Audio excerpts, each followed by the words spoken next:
All right, welcome on into another episode of the Run.Down. Nice win tonight against Milwaukee. Here with Schwinn, but just some housekeeping stuff before we dive into the game and give our thoughts.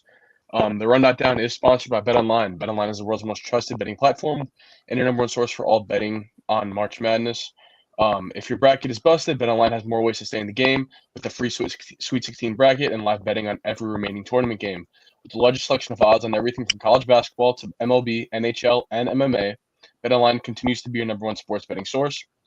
From every Cinderella story to every hat trick, BetOnline has you covered with odds, stats, and more for every game, every play, and every win.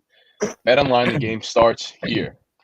And as always, if you like what you listen to over here on the Run.Down, you can head over to the Strickland Patreon page where we have different tiers to show your support for us. We have a $3 tier, $6, $9 tier, 15 all the way up to 50 and more.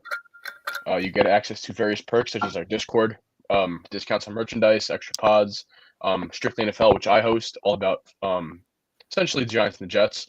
You get access to Schwinn's solo pods as well, and much, much more. So, without further ado, getting into the game today, I think the main takeaway is the play of Mikal Bridges and OG Anunoby. That is far and away what impressed me the most with this team. I thought they dominated at various points. I thought they kind of went back and forth very well. One person had it and the other didn't. They were kind of passing off the baton. And I loved the synergy that they showed tonight for the whole game. Yeah, I thought, you're not going to, with kind of who they had out today and how short they were in various things, they were going to have to kind of like struggle through it. And look, I mean, they got fortunate, I guess, in some ways that they were playing Milwaukee, who's, they're down Dame, obviously, and they're down, not Giannis, but rather Jesus Christ, Bobby Portis. So you got you're fortunate that you're playing another team that's shorthanded in their own way. But, for the Knicks, you're out Brunson, you're out Deuce, you're out Campaign, your backcourt is thin, and you really lack ball handling. So they had to find ways to get it done. And credit to them because Cat gets into foul trouble early. He didn't really have a huge presence in this game. Not that I didn't actually think he was terrible or anything like that. But he got into foul trouble, never really got into an offensive rhythm.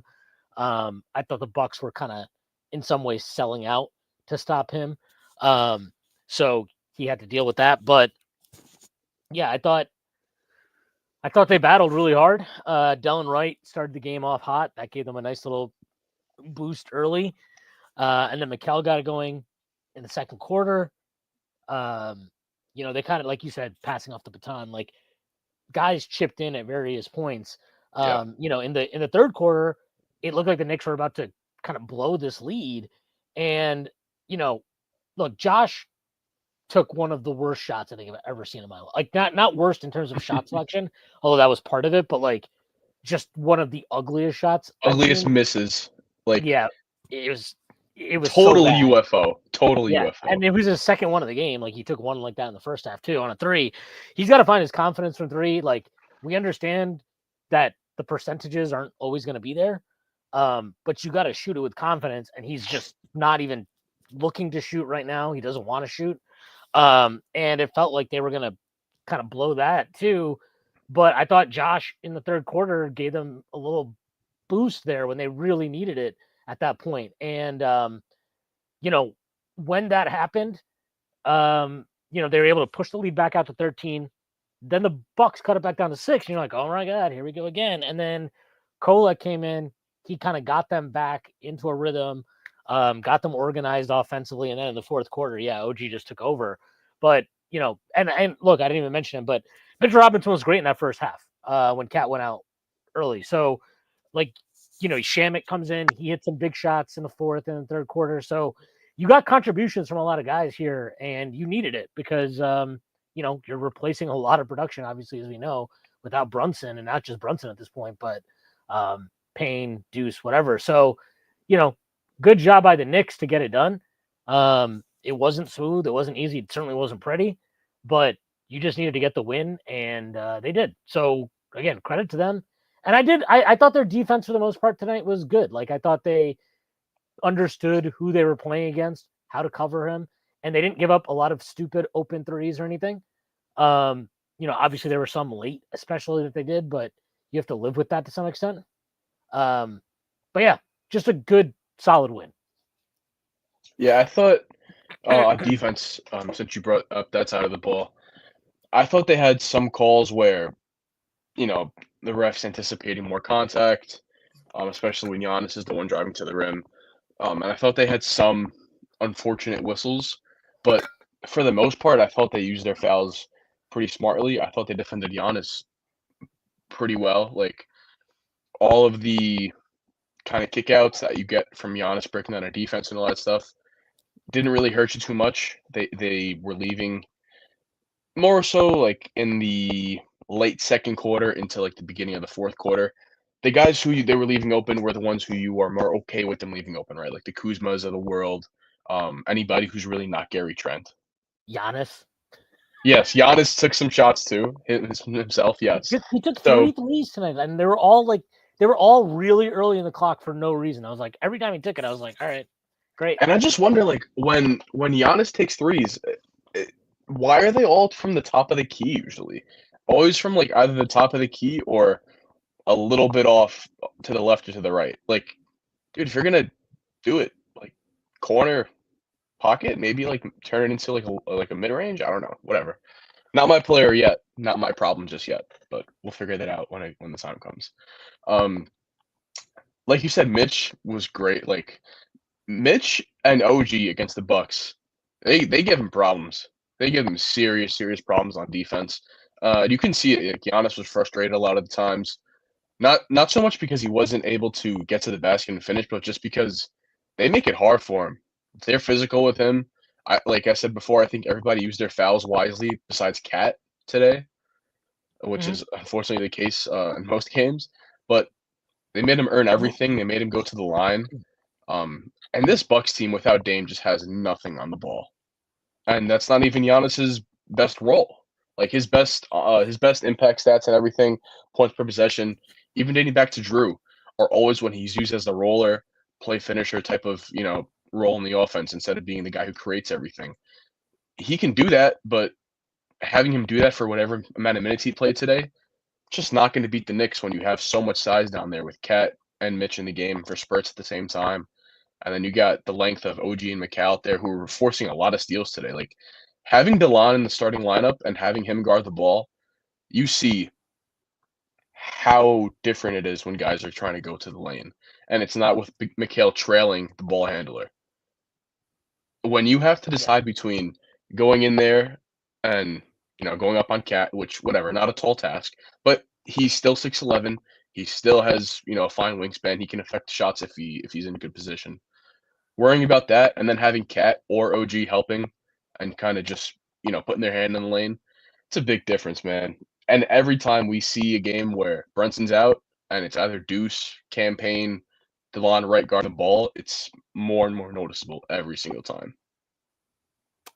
Yeah. I thought, look, the Knicks also, again, like they played good defense.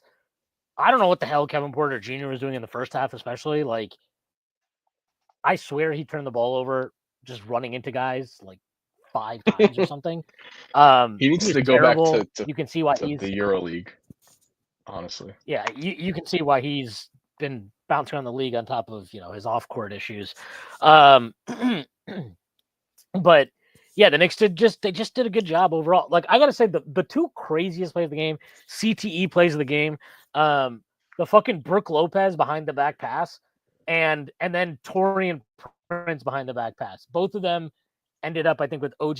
I think McCall got a dunk on the first one, and then I think OG got fouled on the second one, maybe. But it was unbelievable. Both those plays, I was like, as they were doing them, I was like, are you like, you're not really, like, you're about to do this? You're really going to try off the dribble behind the back pass? Like, that was fucking some crazy bullshit. How about Mitch, too, from the top of the key?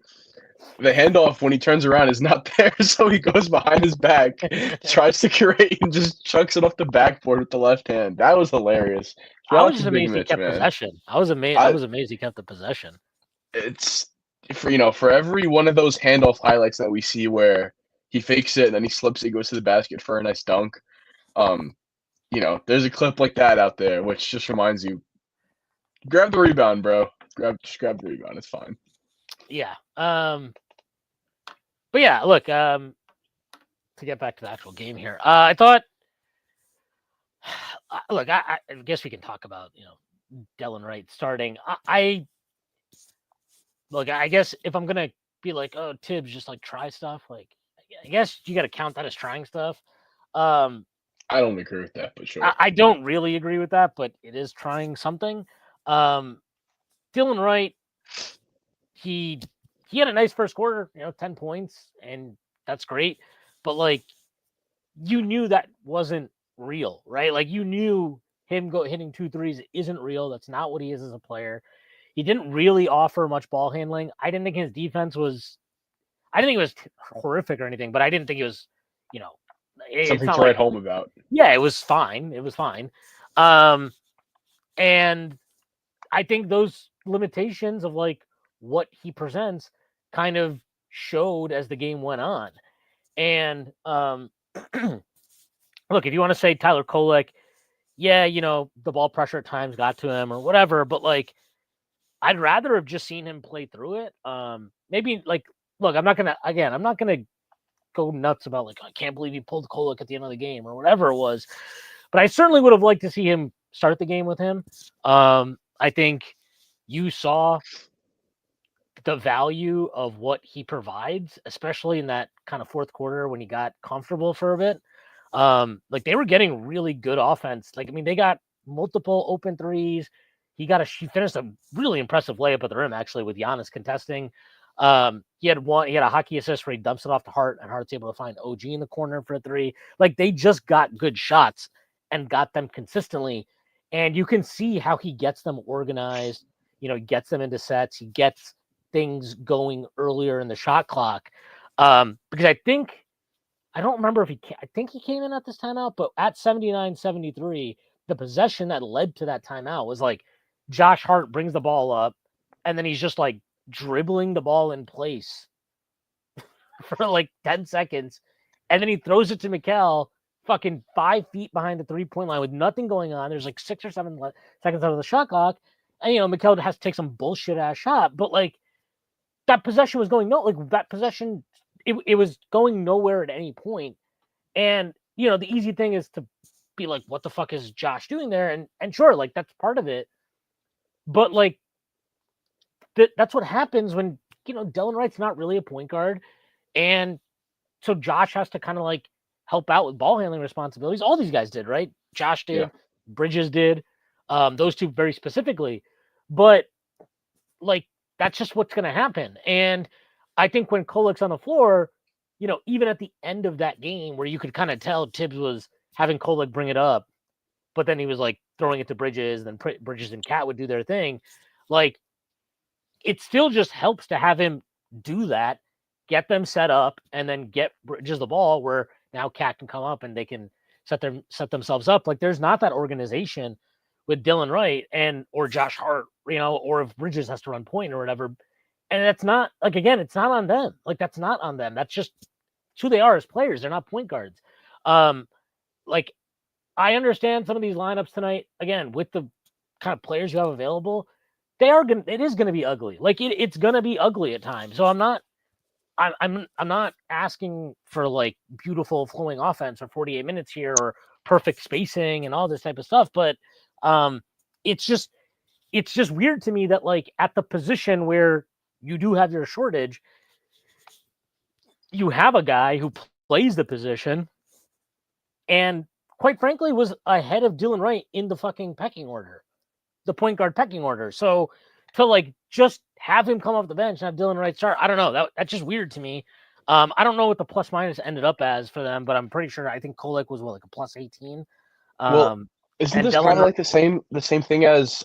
And Delon Wright was a -9, which was, by the way, was the worst in the game for the Knicks. I actually, I will say, like, I don't think that's entirely fair to Dylan Wright because I think he kind of got punished with playing next to Hart in some of like Hart's worst minutes of the game. Yeah. Like I don't think Dylan Wright played bad. I want to be clear. This is not like a oh wow, I can't believe Dylan Wright got it. I can't even believe he saw the fucking floor. He's a total bum. But it's just like he plays 30. Kolek played 17 minutes tonight. Kolek's a plus 18. Dylan Wright's a -9. I don't know. That just at some point, like you just kind of have to like roll with the guy that can actually play the position versus I mean, I'm assuming that he wanted Dylan Wright in there for defensive purposes and size and the fact that he's a veteran. Maybe, and he clearly doesn't trust Kolek yet in these like higher leverage moments or moments where you're playing against the opposition starter. So I can kind of get that. But yeah, I mean, I didn't love that decision, but I guess again, the thing I will say is you were gonna get Dylan Wright minutes no matter what the fuck happened tonight. I don't think that I ever expected Cole to start this game. Just honestly.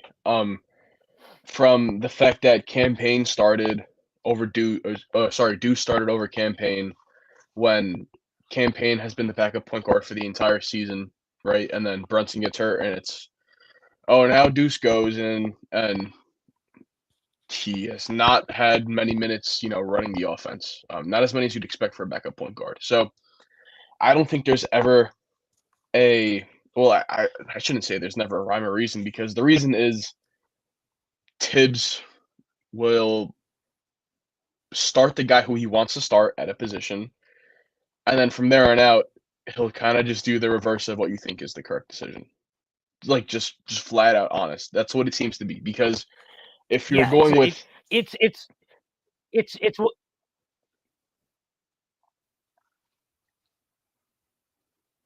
yeah, no, I mean, all I was gonna say is that he just like I think his main thing, and it's always been weird to me. If he likes a guy in a certain role, he just so I don't know. It's always weird to me how he operates like that. But look, they get the win, so I'm happy with that. I guess we can probably start getting some comments here. Q says Tibbs not playing Kolek in third is absolutely diabolical. I thought that was pretty odd. yeah. I don't. Yeah, I don't. I don't know what else to say. I agree. I thought it was weird, especially because they were struggling offensively. That was probably their worst. That had to have been their worst offensive quarter of the game. So, yeah, I thought it was weird that he didn't. It's so weird. It's stupid to call it weird when it's like I'm watching the game and I'm like, yeah, I guess that makes sense if you're Tibbs. But yeah, like that's just what happened there. They also just found a really good flow when Kolek was in there. Like this is something that we both talked about in that second quarter. Guys were running up and down the court, and they knew that they were going to get the ball. It's a different feel when you have a guy who is out there, and he consciously is saying to himself, "Let me get this ball to my shooter. Let me get this ball to my shooter." He found McHale a lot of times on those. He found the opposite corner a lot of times. He found Landry Shamet running the wing on the fast break. So not playing him for an entire quarter, like you said, like the comment said, really weird. And they, for as much as Tibbs likes for point guards to get into the paint and break down the defense, he didn't let Kolek do it much. And when he did get the chance to do it, he did it better than Delon Wright did. So for the first game, like I wasn't disappointed tonight because I'd never expected Kolek to start. But I would hope that Kolek starts next game if campaign still can't play because those Hart Wright minutes, like you said, and then at some point you'll probably end up throwing Mitch in there too. Like, well, I think that happened. That happened in the first quarter pretty immediately. Yeah, when Cat went in foul trouble. Yeah. So you can't have those three guys out there. It's just bad. Yeah, it doesn't work. And the Bucks seem to like tighten up and get wise to that in the third quarter to start it, and that certainly was part of the problem for the Knicks. Next one here, Kevin Pierre. Honest question: could we beat the Pacers in a series? Yes, in 5. Come on. We could beat them in a series. We won't be playing them in a series in all likelihood, so don't need to worry about that, I guess. I would say that, yeah, we absolutely can. Do I have confidence in Tibbs right now to like push the right buttons and do it? I don't. But yeah, we definitely have the capability to beat them in a playoff series. I don't think that's really a question, as well as they are playing right now. Yeah, I mean, I don't know. That's just this question's like it's just gonna, if I answer it in any depth, it's just gonna lead me down to some like extended Tibbs analysis. And then if you want to listen to me do extended Tibbs analysis, check out Pod Strickland that we did this week. Mikal Bridges tonight, 26 points. This from Jordan Bub. 26 points, 5 assists, 12-24 from the field.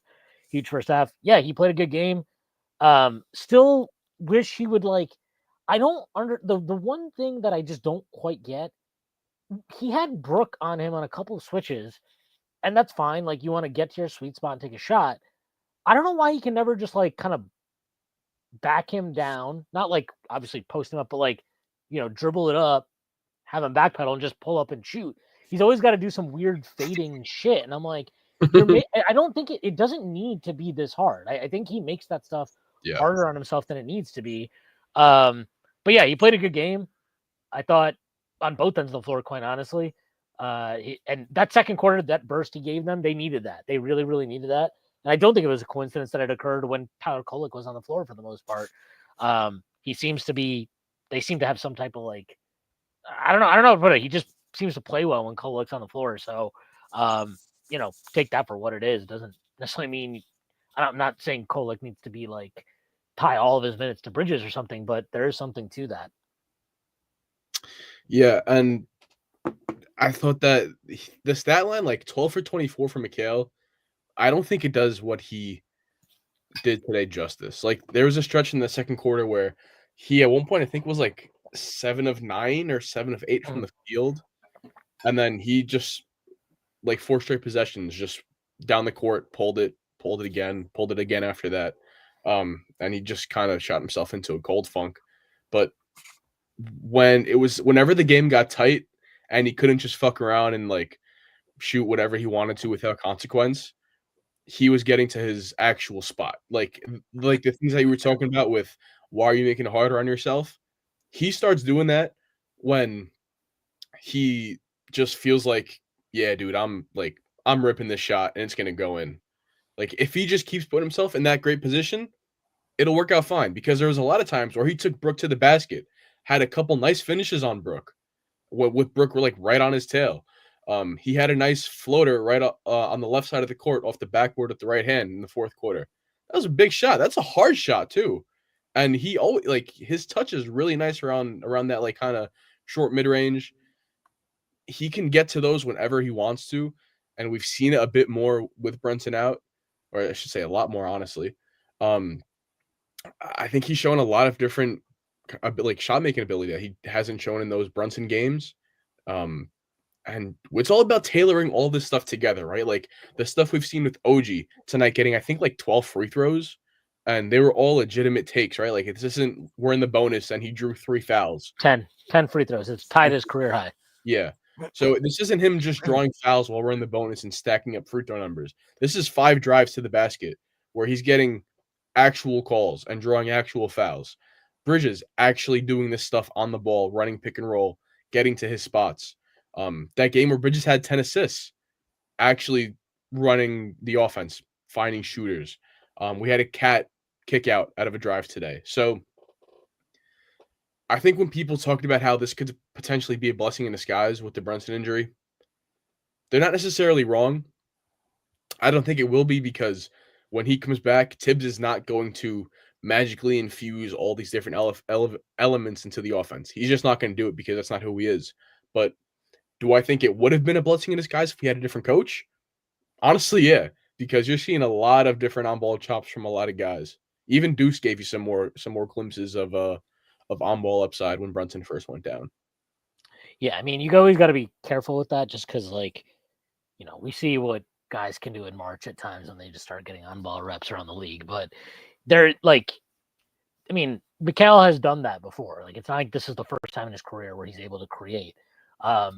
he has that ability, not at the level of being a first or even probably a second option. Not even probably not at the level of first or second option, but certainly as like a tertiary option. Yeah, for sure he can.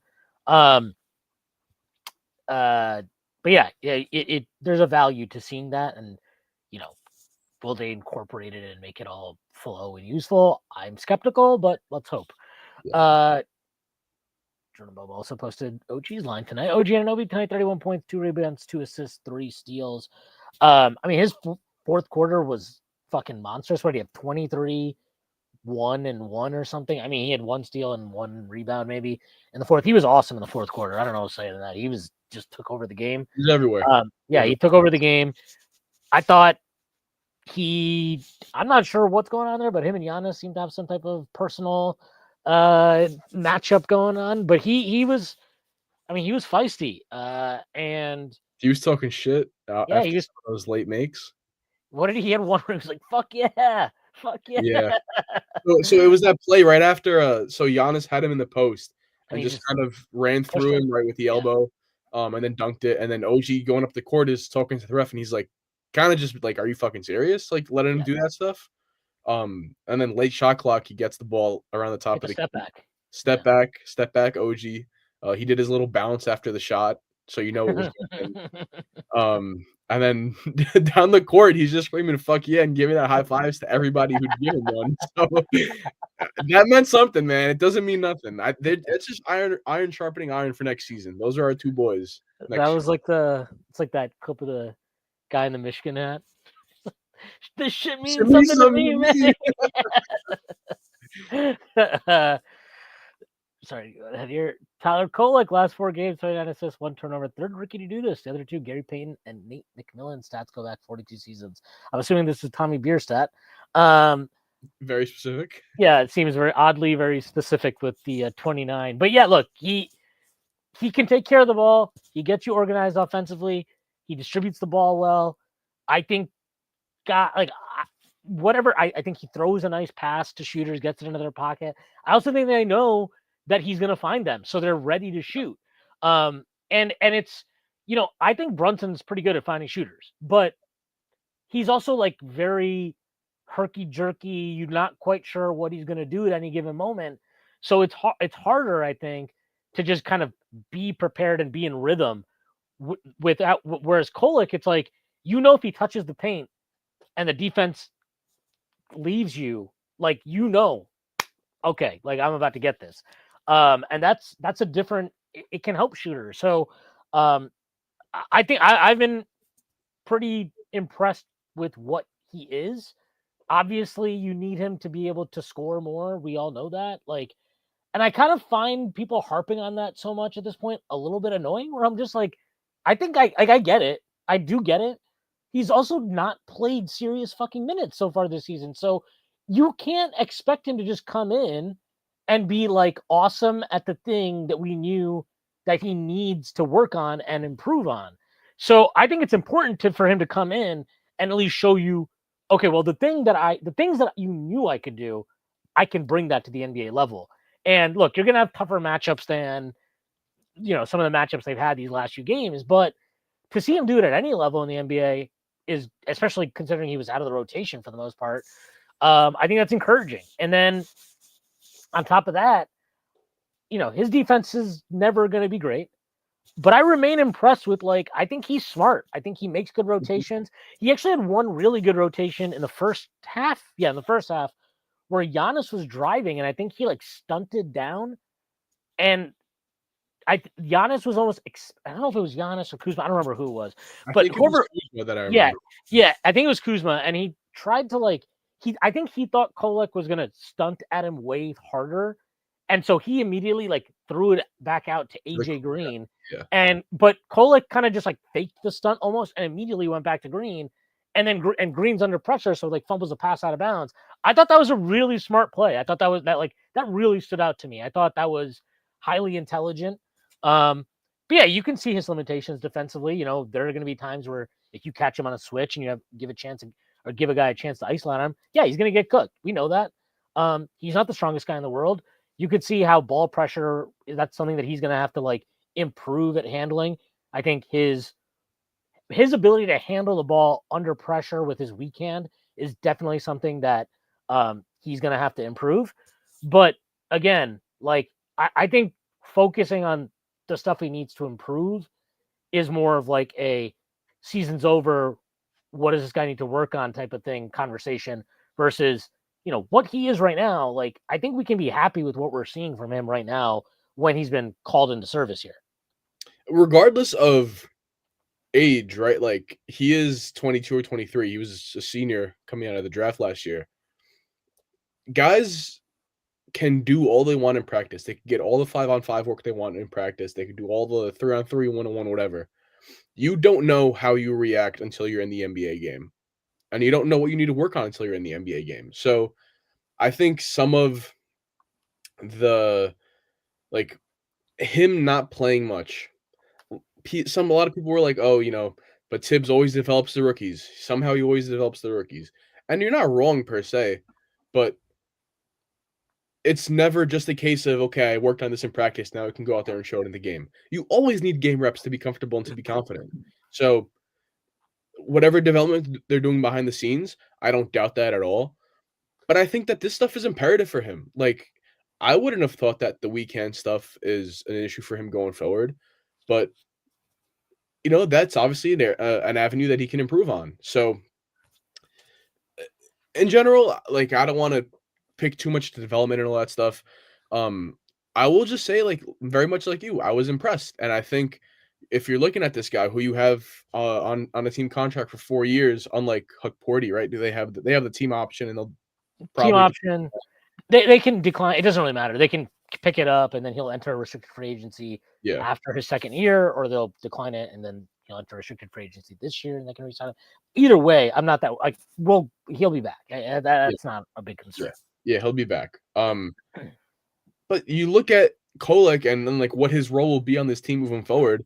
It's gonna be 13 points a game at the backup one spot, right? It's gonna be points per game, minutes per game. That would be great. Yeah, that'd be awesome. I would love 13 points per game. But 12 to 13, maybe 14 minutes as the backup one. You hope you can survive with his minutes on defense. It's gonna be kind of like the way I've thought about it is like early career Peyton Pritchard. Like, that's kind of what it is, and you hope he develops into something more, much like Pritchard has throughout his career. But if he doesn't, and to be clear, you're not saying like he's going to be Peyton Pritchard. It's no. Even if the goal for him shouldn't be to be Peyton Pritchard. It's like you want him to be as impactful as Peyton Pritchard, but in his way. In his way. Yeah, exactly. Yeah. So I think he should be pulling more threes, honestly. Like, these little critiques here and there, right? That we could change your shot diet a little bit, and maybe you'll have a better, like, these impact numbers will improve and whatnot. But all in all, in summation, Tyler Kolek, you're looking good, kid. Pause. Yeah. No, he's looking good. And again, you just got to say, like, their ability to find guys that can contribute in some way in these later spots in the draft is now at a point where, like, I don't know, like, it's hard to not think that they have a methodology that works. And, you can be I hate doing, like, especially with second round and late first round guys, like, I hate doing like after the first year, like, oh, I can't believe we didn't draft this guy or this guy or this guy. Look, have they gotten the best guy at every single spot they've drafted? No, because that's just not a realistic standard. Mm-hmm. But they've gotten good players at a lot of those spots, and that's all you can really ask for in those late first, early second, anywhere in the second, really, spots. And Kolek seems to be one. Huck Porty is showing signs. We'll see what Dadier and McCullough can be down the line. Maybe they're nothing. Maybe they're something. But we have time. One thing to say is the Knicks have never drafted a player besides fat ass fucking, what was his name? Keels. Trevor Keels. They've never drafted a player who's become nothing besides Trevor Keels. Jericho Sims, last pick in the draft, contributor. Contributor. Right. And even with Keels, like, dude, if you look at that draft, I don't think there's a single player drafted after him that you're like, oh man, if we had picked this guy. Like, I guess I don't even know who cares who's in that draft, man. All right. Next comment here. Can I'm we gonna get. we go to this one? Sorry, I'm gonna Yeah. put this one up. From Kevin Pierre. What are our major takeaways from this season going into the offseason, considering we lose in the second round? I'm gonna give a little bit of a cop out to this. I don't think that this should be the talk right now. And I understand why you're asking the question, right? We want to keep building on these things. We want to keep building on the roster after a big off season last year. I'm not ready to say that we're going to lose in the second round. Honestly, like even if it's Boston, I'm not ready to say that. I think that there's tweaks with this team that can give you way more than a snowflake's chance in hell at beating either Boston or Cleveland. So I don't want to rescind to this just yet of okay, let's simulate to the offseason. Because this whole season, this whole regular season, I've thought to myself, all right, let's simulate to the playoffs and see how we stack up. The last thing I want to put into my mind is all right, we're gonna simulate to the offseason now because we know we're gonna beat either Detroit or Indiana or fucking whatever bumblefuck team we play. And then we know we're gonna lose to Cleveland or to Boston. I just don't want to put myself in that thought process. If you want me to actually like give you something that I'd like to see, I'd love for them to fucking trade Cat for Giannis, right? But let's come back to reality for a second. Until Giannis says he wants to go, and until he says what team he wants to go to, that's not happening. And I don't see them trading Cat for really too many other players in the market. I don't see them trading Josh for too many players out there. I don't think there's a lot of guys as the landscape currently sits who you would be trading out guys on this team for. Maybe things shake out different ways and change over the offseason depending on playoff results. But right now, I don't think there's one, a reason to be thinking about it, and two, much clarity on who we'd even be going after. So, not to call you out, Kev, but I don't think this question is something that we should be talking about right now. Yeah, I mean, I think the season's not over. We'll see what the results are in the playoffs. I'm less optimistic about our chances in the second round, but we'll see. Let's see how it turns out. If we lose badly, if we lose competitively, whatever. If we lose in the first round in a surprise, if we, there's so many things that have yet to be kind of determined. So let's see what happens there. I want to throw some things from today's game that I forgot to mention earlier. Yeah. Over the last 8 games, Mitch is averaging 18 minutes a game. Pretty decent. I didn't know if we'd ever be getting close to 20 this season, but he seems to be getting close to that pretty regularly. And second of all, we beat the Bucks on the possession battle by 20 possessions today in terms of turnovers forced and offensive rebounds for us. So doing that against the team that has Giannis and Brook, right, and Kuzma playing at the 3, pretty good for us to be able to force turnovers like that and win on the boards. I thought that was encouraging. Yeah, no, I agree. For sure. H22 says love that game from Mikal, man. Yeah, actually, I will say this. I wanted to touch on this because he had a possession early in this game, very, very early in this game. He comes off the screen. He's got an angle to the rim. He kind of like takes one dribble as he turns the corner, and then he immediately swung it out to, I don't even know who the fuck it was. It doesn't matter who it was. And it might have been, I think it was Dylan Wright. And I was just like, dude, you have the lane. Like be real. Like, that, Brunson's he's not playing tonight. You're down Campaign. You're down Deuce McBride. You're starting Dylan Wright. You're starting Josh Hart. Like, these guys are not scorers. They're not built like that. Like, you need to, like, I was pissed because I was like, what the fuck? Like, you got to, like, kind of take control here. And I was like, oh man, are we going to get another one of these, like, 5 of 9 for 15 points? And you're like, yeah, I mean, I guess that's nice, but like, you need to get your usage up here. So it was good to see him get his usage up here. And, I'm not saying efficiency doesn't matter or that I wouldn't like him to be more consistent hitting above the break threes or good at even hitting above the break threes at this point. But like, just being willing to take the shots and put that carry that responsibility. That was really good to see from him. So I agree. I think this was, I don't even want to say a step in the right direction, but these are the type of games that you need to have from him. Yeah. When Brunson is out, and he needs to be comfortable having these games. Yeah, I second everything you said, and I'm glad that you didn't say it's a step in the right direction, because I don't want to hear that type of shit. Like this is who Mikal is. Mikal is a good player who can get buckets from various spots in the court, whether it's off the dribble or on the dribble. I don't think any stuff that he did in Brooklyn in terms of his scoring on the ball was fake. I think some of the true shooting stats might be inflated, some of the percentages might be inflated, but the skill on the ball was not some fairy pixie dust bullshit that he's spread on himself for whatever amount of games when he was in net. The guy's really fucking good, and I am frustrated that he's been put into this position by someone who I will not name. And he's had to really hear it from fans, because you see games like today, you simply run a set for him where he comes off of a screen and you can have him curling towards the elbow, and he'll make a lot of stuff happen. 5 first-round picks will always be attached to his name for whatever reason. Not a lot of context used there by a lot of people who are attaching those picks, in those conversations about Mikal. But whatever, I will gladly take Mikal Bridges for whatever pick number 27 for the next 5 seasons. Like, it's fine. Yeah, I mean, 2 of those picks are gone after this year, by the way. Like, Yeah. it's our pick and then the Bucks pick, which I guess now is going to be what, like a 19th or 20th. I'll check. We'll see. For I you. guess.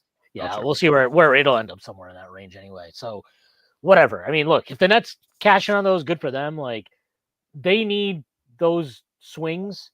They need those at bats, right? They need those chances to draw walks, like Juan Soto. But great player, hit a home run today. Welcome to New York, Juan. Oh my God! That now this proves everything has been determined now. Everything is good, whereas yesterday everything was the worst thing ever. Yeah. No, like it's the picks. They're gone. Like, they're gone. That's why I hate talking about it. Not because, like, I get why. If the Nets traded us 5 picks for Mikal Bridges, of course I would bring that up constantly. I would constantly bring that up because I'd be like, oh, I can't believe they gave us 5 picks for this guy. But, like, he's our player, and I just find it weird that, like at some point you have to be like, we all know what the cost was. We all know what the cost was. At some point, we just got to be able to talk about what he is without kind of like constantly bringing up like, yeah, he's a good player, but yeah, he's a good player, but yeah, he had a good game, but yeah, this has been a good month, but like, we get it. We all get it. He's our player now, and we need to get the best version of him. And it's been nice to see us get a better version of him of late. With Brunson out here, and hopefully this helps him catch a rhythm. And again, like we talked about earlier, like when Brunson comes back, maybe this can turn into more. All right. Something that I've brought up throughout different points in the season, when OG was hurt for a little while, and when who else was it? Somebody else was hurt, and we were talking about this. What is this season if they do not do the Mikal Bridges trade? Because you still have Bojan Bogdanovic on this roster, making $18 million, whatever the case is. Who are you trading him for? DeAndre Hunter?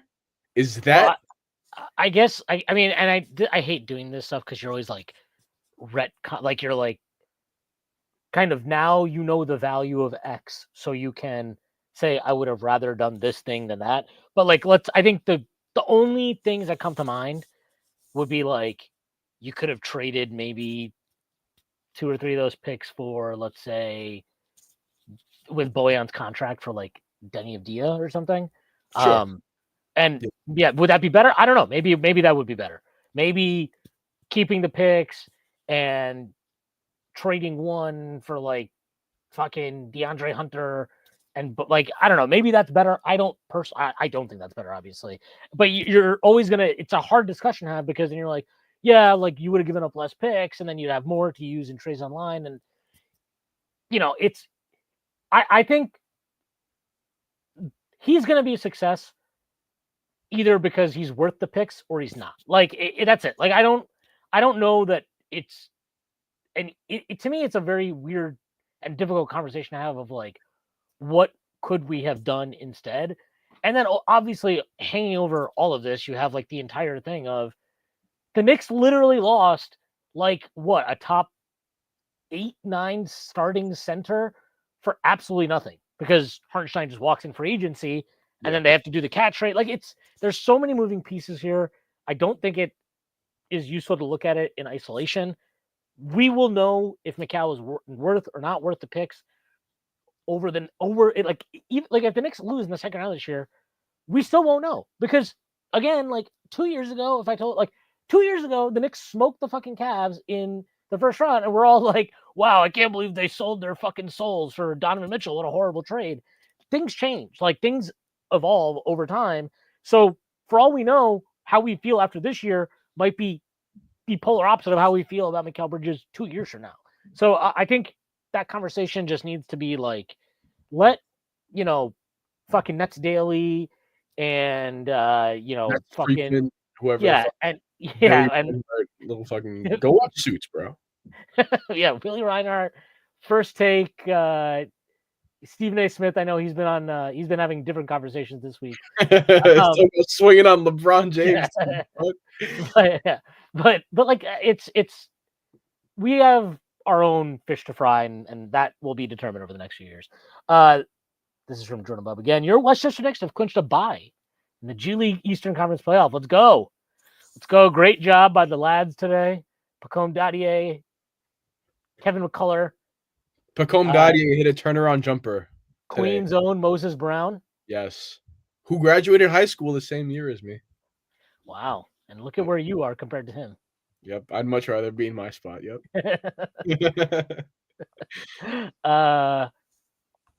Jim says trade Brunson and extend Cole. I giggled at that earlier in this stream. H22 playoffs is near and OG is beginning to turn into demon mode again. This is the best. I mean, it was kind of like it was so funny. You're cutting out a little bit. How it was like, All right. Okay. I take 2-2. I found out how to live bet baseball, and I'm going broke. Good job. And Kyle Kuzma was asked. Kyle Kuzma. He had a nice little start to the game. That was nice little Mickey Mouse for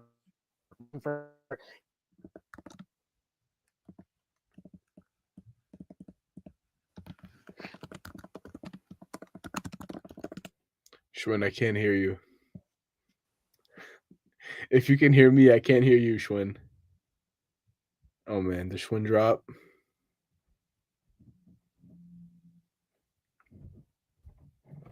Hold on, let me see if Schwinn dropped. Am I back? Hope he did. Okay. Yes, I can hear you. Okay. Are you back still, or did you leave again?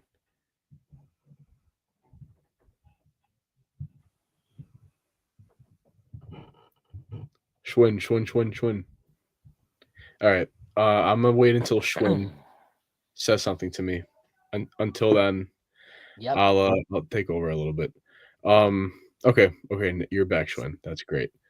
How about this from Brian Benjamin? Thank you for the donation, Brian. Taylor Jenkins with 2 question marks. I have no fucking clue what happened with that situation. I saw he was fired.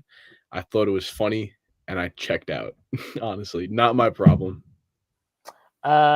It seems like, honestly, to me, if you're firing a coach basically like 10 games before the playoffs, and you're they're the 5th seed, They're probably on pace for 50 wins this year. That feels a little bit like things are not great behind the scenes. Things are not great in the locker room. I believe the coach that they have replacing him, they hired him as an offensive coordinator type in the offseason. And, we have heard about, there's been conversation about John Morant all year, right? Like, why does he look the same? Yeah. What's wrong? And they're not using him in pick and rolls as much and all this type of stuff. I think there was a disconnect between Jenkins and maybe the front office. And then I'm also guessing that, look, I also think that Jenkins might just be bad at managing a locker room. Like, they had to let Dylan Brooks walk a couple of years ago. And I'm not saying Dylan Brooks is a saint, but he's a good player. He's a useful player, but they had to let him go a couple of years ago because it seemed like Taylor Jenkins was not able to kind of keep him keep him checked when he needed to be checked. Whereas Ime Udoka is I'm sure when Dylan Brooks steps out of line, he's probably like, dude, get the fuck back on the bench. You fucking sack of shit. I mean, look, fuck your wife, Dylan. Yeah. I'm calling me Mr. Steal Your Girl. Don't fucking say shit to me. No, but to me, it just feels like, well, he had been the coach, I think, for 5 or 6 years. I think him and Tibbs are maybe two of the longer tenured coaches at this point in time, other than Spoelstra and Kerr and Popovich, obviously. But I just think it probably ran its course, and there were issues with him between the front office and managing the locker room that were just not. I mean, it's not in a good place. They clearly couldn't have been a good place. Again, if you're firing a guy 10 games for the playoffs, regardless of how any of us feel about Tibbs, and I'm assuming just based on if you're listening to me talk on a podcast, I'm assuming that you also are not happy with Tibbs's performance this season. But I would be, if I woke up tomorrow morning and it was oh, the Knicks have fired Tom Thibodeau, I'd be like, that's fucking stupid. The playoffs are fucking 9 games away. Let him coach out the season and then do that in the off season.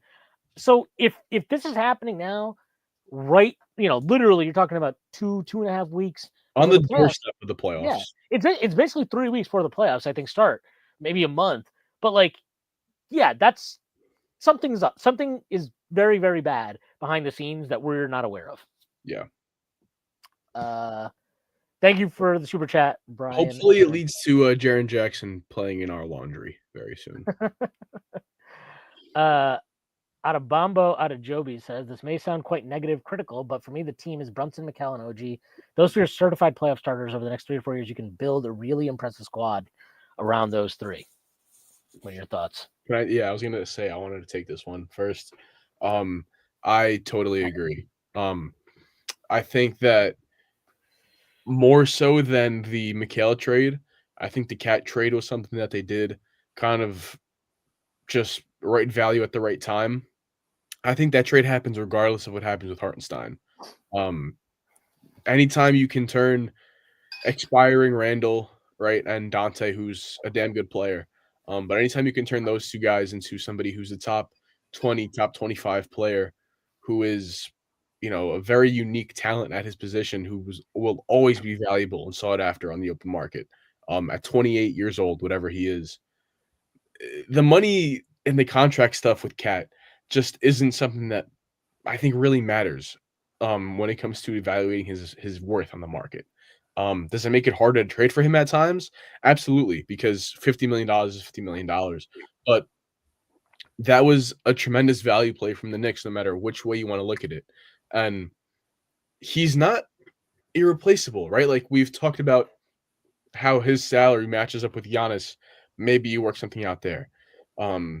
We honestly, I think we'd probably take Jaren Jackson over him, just considering you could play Jaren at the 4 or 5. Your defense is incredibly improved over Cat. And there's some more lineup versatility and all that stuff that goes into it. So the Cat stuff, the Cat trade, just a big value winner for this franchise that gave him multiple avenues to go down in terms of future player acquisition. And I think that is the reason why they did it, in addition to him just being really good and able to contribute this year, more so than why McHale was traded for. McHale could honestly be somebody who I think takes people won't look at it this way right now because of how he's played this year for the majority of the season, but I think he'll sign for sub-max money. And in a world where OG and Anunoby got whatever it was, $43 million a year, where Paul George is making however much money he's making, Jimmy Butler is making 60 whatever $million at 37 years old. Mikal on any type of sub-max contract is going to be good value.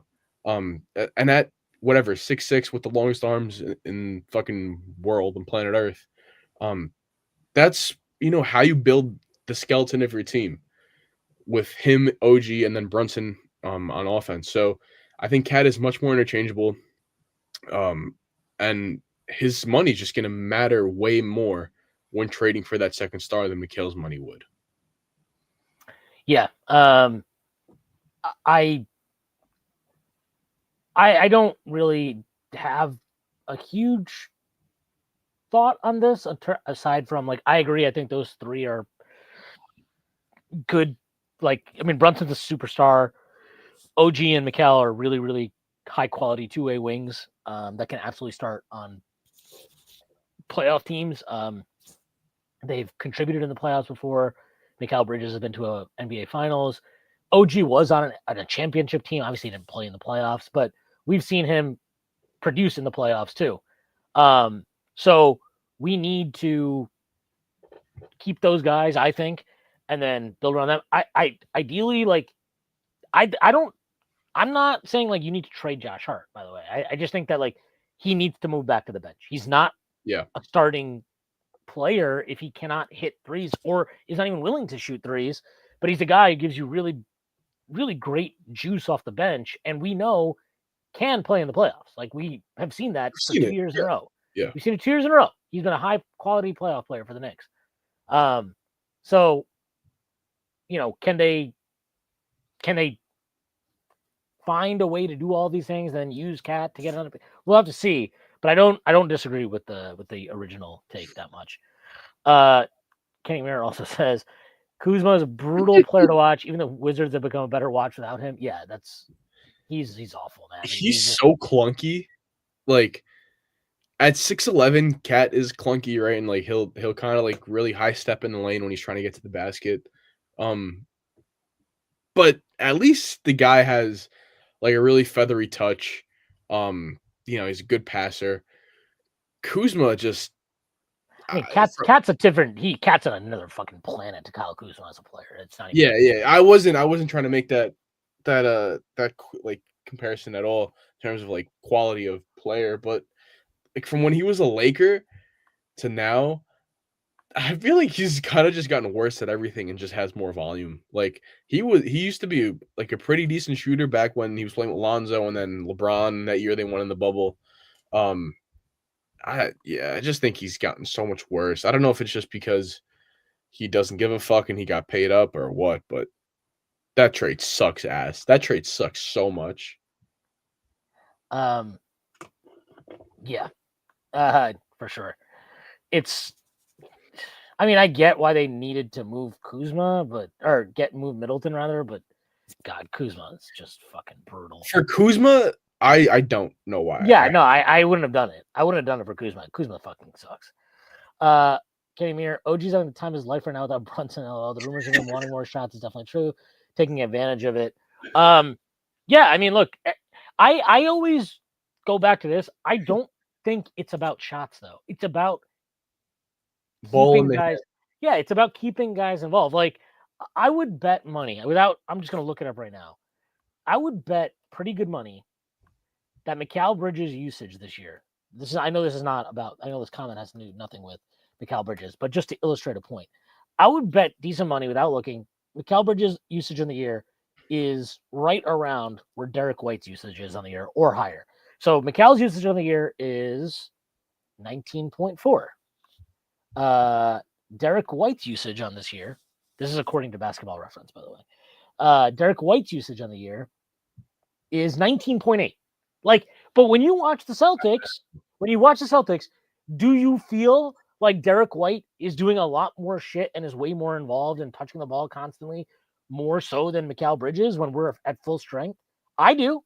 And that matters. That speaks to what I think is actually the problem, where our offense is so methodical and segmented. It's not flowing. It's not 5 guys all kind of pinging the ball around. I mean, actually, to start the year, I think it was like that. It felt really great to watch the Knicks for the first 2 months or so of the year, even though they still had shit to work on, but like over, from January 1st on up until like Brunson's injury, you just felt like, man, it is fucking rough out there. And it just, there's so much, every possession felt like we need Brunson to pull something out of his ass. We need Cat to like have, a monster game here. And it's just, that's not how you want it to, like, it needs to flow. And I think that really is the main issue with this team. And that's what that needs, whoever that is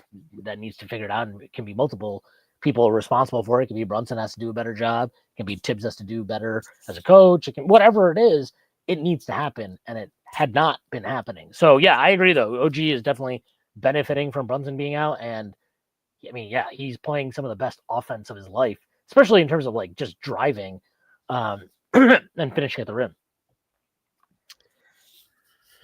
Ashmaster says Mitch looked better tonight, but he's looked gassed at the end of the second. Yeah, he probably was gassed at the end of the second. He looked gassed for the last couple of games. Like, I was watching the last few games, and I was like, yeah, Mitch doesn't look great. Like, it kind of might be time for him to like skip a game, but he looked good today.